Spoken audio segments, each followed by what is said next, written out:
안녕하세요. 긍정이너지를 함께하는 책 읽는 예미입니다. 구독과 좋아요 버튼 눌러주시면 감사하겠습니다. 모두 추석 잘 보내셨나요? 저는 네, 충분히 쉬었다고 생각을 했지만 굉장히 짧은 연휴였던 것 같아요. 네, 그래서 일상으로 복귀해서 바쁜 어제와 오늘을 보내고 왔습니다. 오늘 계속 읽어볼 책은 시크릿을 깨닫다입니다. 네. 페이지는 26페이지입니다. I am that I am.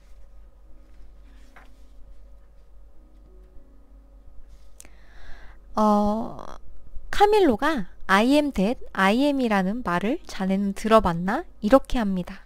이렇게 물어봐서 네, 그걸 안다고 릴리가 대답을 해요. 그렇게 해서 나는 나다 라는 말인데 네빌 고다드에 의해서 일반인들에게도 유명하게 알려진 말입니다. 나는 나다. 이 말은 곧 시크릿이 나는 누구인지, 무엇인지를 알므로부터 출발한다는 것인데요. 시크릿의 숨겨진 원리인 비이원성에 대한 탐구이기도 하다고 합니다. 비이원성을 탐구하는 주체는 의심할 여지가 없이 나가 되겠는데요. 탐구 행위의 주체, 탐구의 전 과정과 결과를 인식하는 주체도 바로 나이고, 네. 그렇기 때문에 비이원성에 대한 탐구의 시작은 나가 무엇인지를 탐구하는 것으로 시작해서 그것에 대한 완전한 알무로 끝난다고 해요.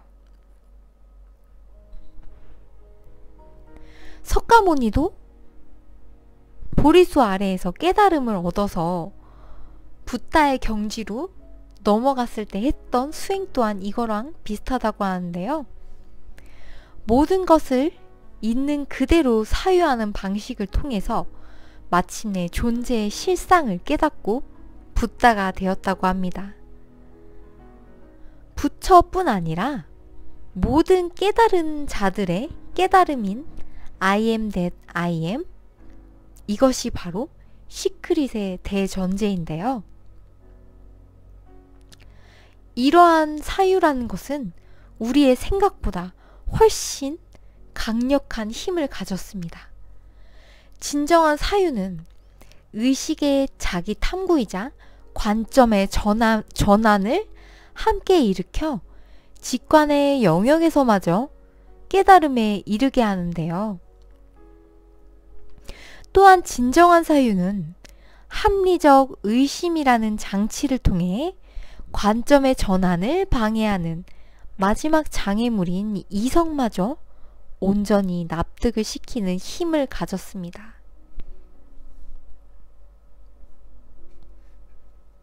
사유수행은 생각을 통해서 마침내 그 생각 자체가 무엇인지를 알게 하는 강력한 도구라고 해요.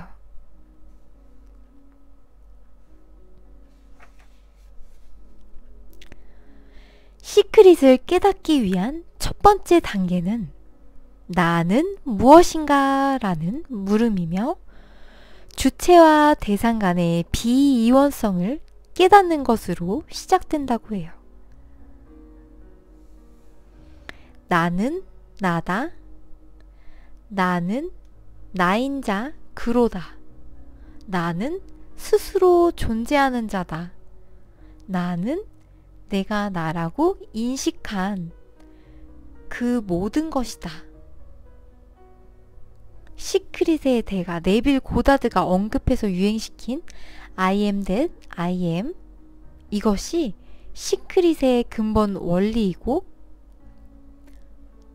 이것은 그리스도의 성경에서도 비유와 상징으로 가득한 성경에서 하느님과 모세의 대화에서도 연출되고 있다고 하는데요.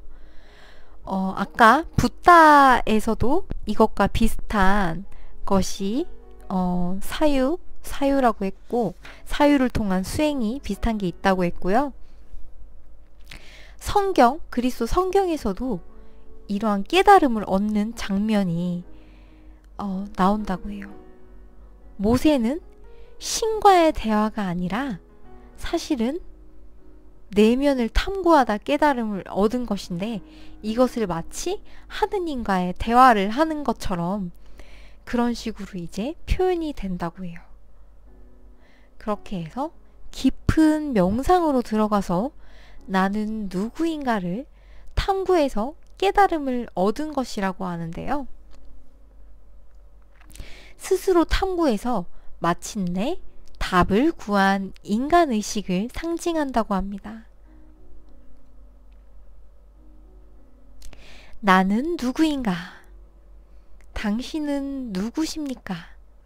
이러한 의문에 답이 주어진다는 것이에요. 모세와 신 사이의 대화라는 문학적 형식을 취했지만 결국에는 내가 스스로를 내적 탐구를 통해서 깨달음을 얻는 장면을 표현한 것이 바로 성경에 나온 부분입니다.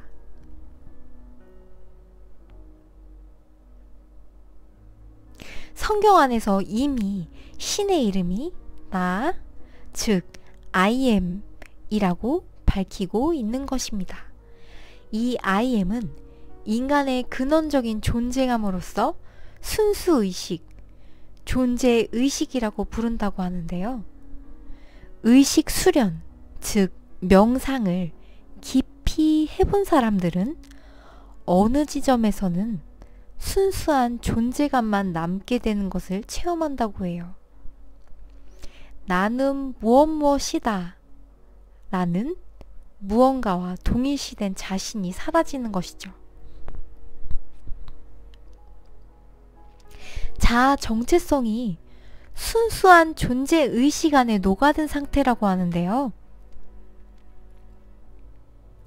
성경은 인간이 경험할 수 있는 순수한 존재의식의 상태, 이 상태를 하느님의 이름이라고 말을 하는 거고, 즉 인간이 깊은 의식의 고향 안에서 경험하게 되는 본연의 의식 상태가 바로 하느님의 말이라고 해요. 결국 이 말은 창조주인 하느님과 피조물인 인간이 둘이 아니라 하나라는 것입니다. 즉 우리가 신이라는 것이죠. 우리의 진정한 정체는 신이라고 해요.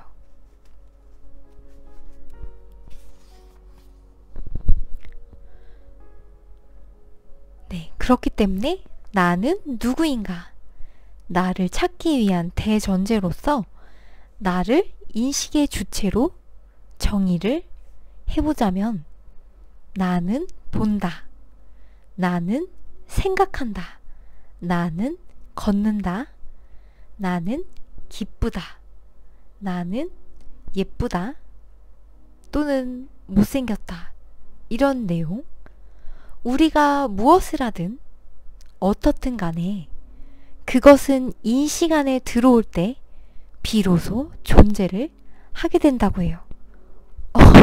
방금 마이크를 씌운 껍데기가 날아간 거예요? 놀라지 마세요. 인식을 통해 그것이 존재한다는 것을 안다는 거지. 카밀로가 계속 말합니다.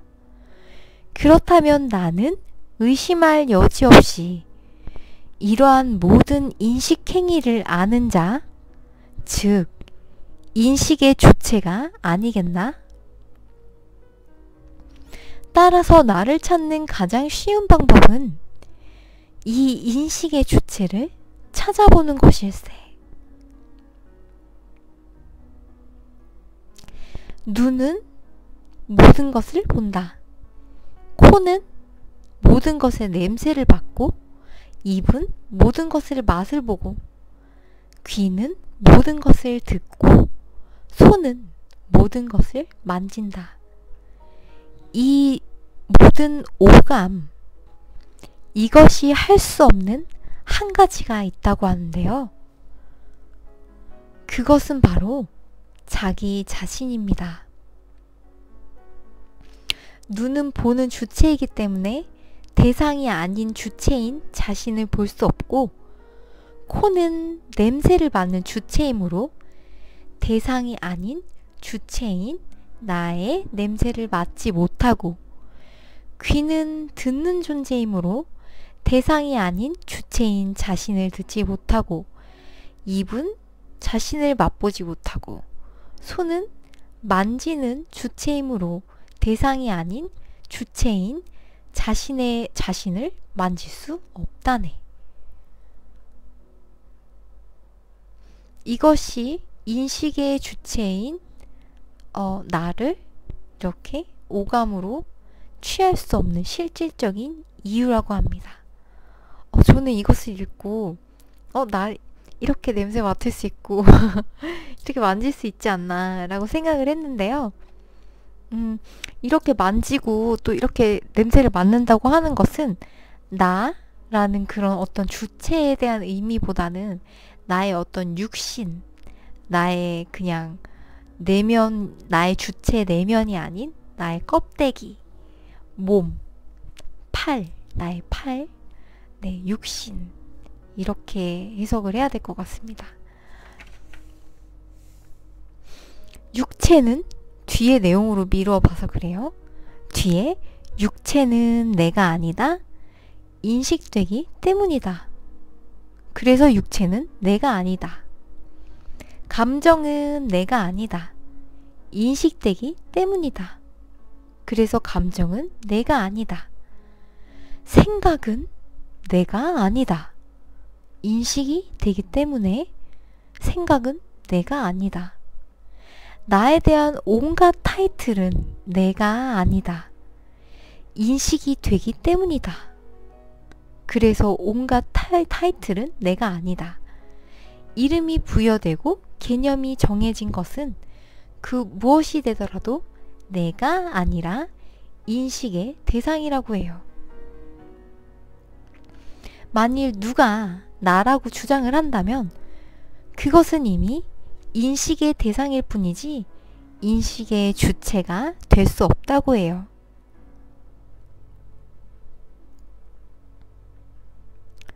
인식의 주체라고 여겨지는 무엇이 있다고 해도 그것이 인지되는 순간 대상이 되어버리니 결국 모든 것이 인식의 대상이 된다네.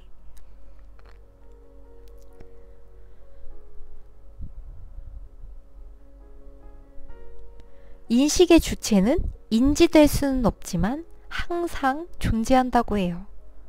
다만 대상으로는 포착할 수 없다고 합니다. 그리고 인식의 주체는 자각을 하는, 지각하는 대상에 항상 드러난다고 해요. 대상이 곧 인식 그 자체이니까요. 인식의 대상이 곧 인식의 주체라는 말이라기도 합니다. 그렇기 때문에 주체와 대상이 둘이 아니라 하나라고 해요. 인식의 대상이 모두 나라고요. 네. 이것이 바로 또 이원성에 대한 내용입니다.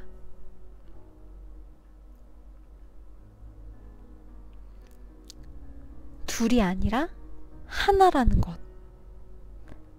내가 인식할 수 있는 모든 것들은 내가 아니라 인식의 대상에 불과한다고 말을 했는데요. 카밀로가 예를 듭니다. 예를 들어서 타인들, 다른 사물들을 심지어 나라고 믿어 의심치 않던 본인의 신체, 생각, 감정, 느낌, 더 나아가서 깊은 명상을 통해 경험되는 순수 의식이나 절대의 배경까지도 말이야. 인식의 주체를 따로 찾아볼 수 없다는 것은 곧 주체인 나가 인식의 대상과 따로 있을 수가 없다는 말이지.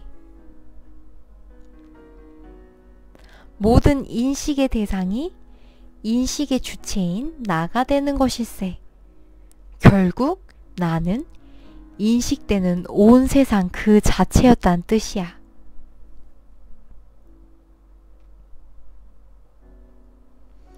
릴리가 이렇게 말합니다. 자기 탐구 기법을 접하면서 나는 몸이 아니다. 나는 마음이 아니다. 라는 확언 수행을 한 적이 있었는데 매번 앵무새처럼 읊다가 끝났기 때문에 그런지 확실한 의식의 변화가 없었어요. 한데 그 이유가 진정한 납득 없이 모범 답안을 읊듯이 중얼거렸기 때문이군요. 이렇게 말을 합니다. 진정한 사유 수행의 힘이 시크릿 법칙을 이루는 비밀입니다. 깨달음을 명상과 같은 의식 수행을 통해 직관적으로 얻는 것이라고만 알고 있었다면 오산일세. 직관적인 알은 논리를 통해서 이성을 납득시킬 때 완전해지네. 마지막에 남는 것이 참 나이다 라는 문구를 본 적이 있어요. 그래서 마지막에 남는다는 참나를 찾아서 부단히 노력했죠. 결과는 힘이 빠져서 녹다운이었지만요. 그 마지막에 남는다는 참나는 무엇인가요? 마지막에 남는 것이란 바로 대상 그 자체라네. 카밀로가 말합니다. 나를 찾는 여정에서 마지막에 남는 것은 어처구니 없게도 인식 대상 그 자체라는 것이야. 인식의 주체가 바로 인식의 대상인 현실. 따라서 인식의 대상이 인식 그 자체인 현실. 즉 내가 인식하는 모든 것이 우리의 진정한 주체인 나라는 말일세.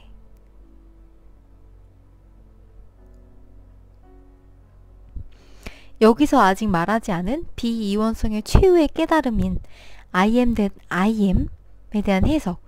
나는 내가 나라고 인식하는 그것이다. 마저 넘어선 알민 나는 인식되는 그 모든 것이다 라는 깨달음이 드러나는 것이라고 해요. 석가모니가 말한 진정한 깨달음은 이마저도 넘어선 지점이라고 해요. 그 깊은 깨달음은 대체 너무 어렵습니다. 어쨌든 이렇게 정체성을 찾다가 도달하는 마지막 깨달음은 나는 인식되는 그 모든 것이다 라는 알미라고 해요.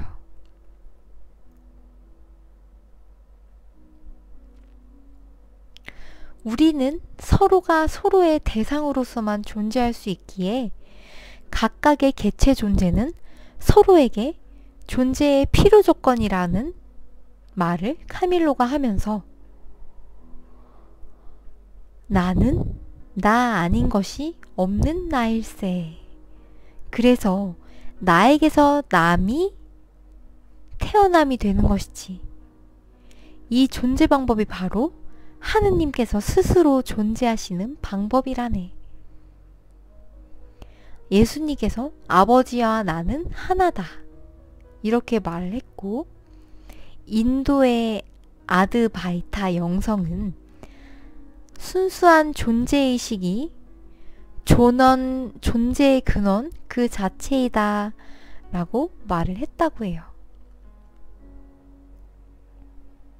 카밀로가 이렇게 묻습니다. 그럼 이제까지 내 말을 끝까지 들은 자네에게 묻겠네. 당신은 누구입니까? 이 책은 정말 좀 난이도가 높은 책인 것 같습니다. 저도 읽으면서 이해가 되는 부분이 있고 또 이해가 되지 않는 부분도 많은데요. 책추남님께서도 심지어 좀 어렵다는 말씀을 하셨어요. 네, 제가 이제 느끼고 중요하다 생각된 부분대로 이렇게 읽어드리고 있는데요. 네, 당신은 누구입니까?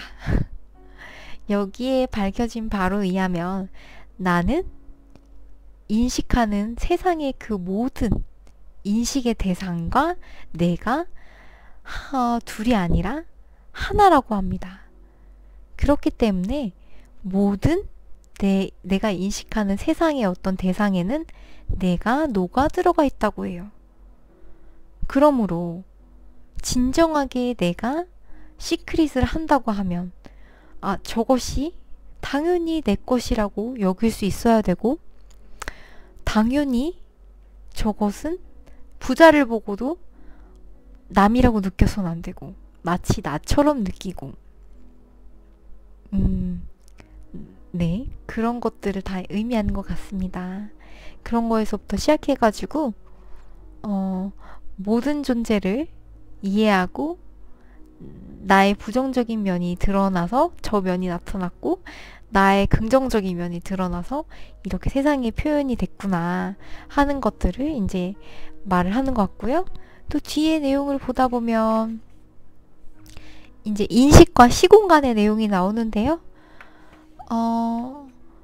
여기 뒤에 나오는 걸 보면 과거와 미래, 현재 이렇게 시점을 분리해서 볼 때 인식 때는 현재는 모두 지나간 과거를 우리가 인식을 하는 것이고, 실질적으로 인간이 과거, 현재, 미래 이렇게 임의대로 나눠 놓은 것이지, 실상으로는 우리가 편하려고 현재에 의식하는 그 모든 지금 제가 이렇게 말을 하고 있는 것조차 이미 인지하는 순간 과거에 지나간 것이 돼버리는 것으로 이렇게 표현을 하고 있고요.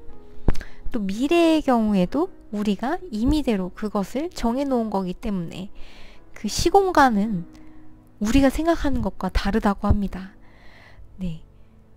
그리고 이미 미래에 결과가 정해져 있고 지금 현재에 있는 것은 원인이라고 해요. 그렇기 때문에 당연히 미래에 내가 부자가 될 것을, 그 결과가 펼쳐질 것을 믿고 지금 원인을 쌓아나가고 행하고, 그럼으로써 당연히 그 점점점점점점이 쌓여서 쭉 이어나가면 그 미래가 결과가 있을 것이다. 이렇게 선을 이어나가는 거를 뒤에서 말을 하고 있습니다. 그렇게 해서 이제 마음에서 일어나는, 꿈에서 일어나는 그런 것들을 우리가 마음에서 이렇게 생각하는 것을 상이라고 하고, 생각할 상, 심상, 감정 이런 상이 있고, 또 물체로 나타나는 물상, 형상 이런 것들을 또 상이라고, 둘 다 상이라고 하는데요. 두 개념은 사실은 같은 것이라고 합니다. 실질적으로는 수평선 위에서 계속 그것이 공간과 시간이 흐르면서 그것이 항상 존재하고 있는데 내 눈앞에 끌어당겨져서, 예를 들면은 그게 이제 내가 부유함을 끌어당겨서 집이 내 앞에 이루어져 있다, 이런 식으로 어느 순간 다가와 있는 것, 그것이 이제 미래로부터 끌어당기는 것인데요. 우리가 생각하는 것처럼 이렇게 고정적으로 미래로 쭉 흐르는 시간의 흐름이 아니라 우리가 이렇게 탄력적으로 조정을 할 수 있는 것으로 얘기를 하고 있고요. 우리의 인식에 따라 이것도 다 변화할 수 있는 것입니다. 고정 불변의 현재 또한 없고요. 그리고 이것은 하나의 꿈이라고 합니다. 그 모든 것이 꿈이라고 해요. 불교에서 말하는 세상은 꿈과 같다, 환과 같다 라고 하는 것이 말뿐이 아니라 정말 실제로 그렇다고 합니다. 우주의 법칙에 의하면 세상은 꿈의 장면에 지나지 않는다고 해요. 의식의 바다 위에 상영이 되는 꿈 같은 장면에 지나지 않는다고 합니다. 그렇기 때문에 그 모든 것에 집착을 할 필요가 없고 세상은 한갓 찰나의 어떤 꿈이며 그렇기 때문에 우리가 항상 즐겁게 원하는 대로 즐겁게 살아나가면서 집착하지 않고 이것이 영원하지 않음을 깨달으면서 뭐 살아가야 된다. 뭐 이런 불교적인 관점하고도 좀 이어지는 것 같은데요. 되게 깊은 얘기를 다루고 있어서 이 책은 정말 내용이 심오하면서도 내용이 정말 알아야 될 내용과 그런 것들이 가득 담겨 있어서 꼭 사서 보시기를 바라고요. 저도 이해가 안 가는데 보고 또 보고 하고 있습니다. 이해가 될 때까지 저는 계속 볼 생각이에요. 그러다 보면 점점 이해가 조금이라도 되지 않겠습니까?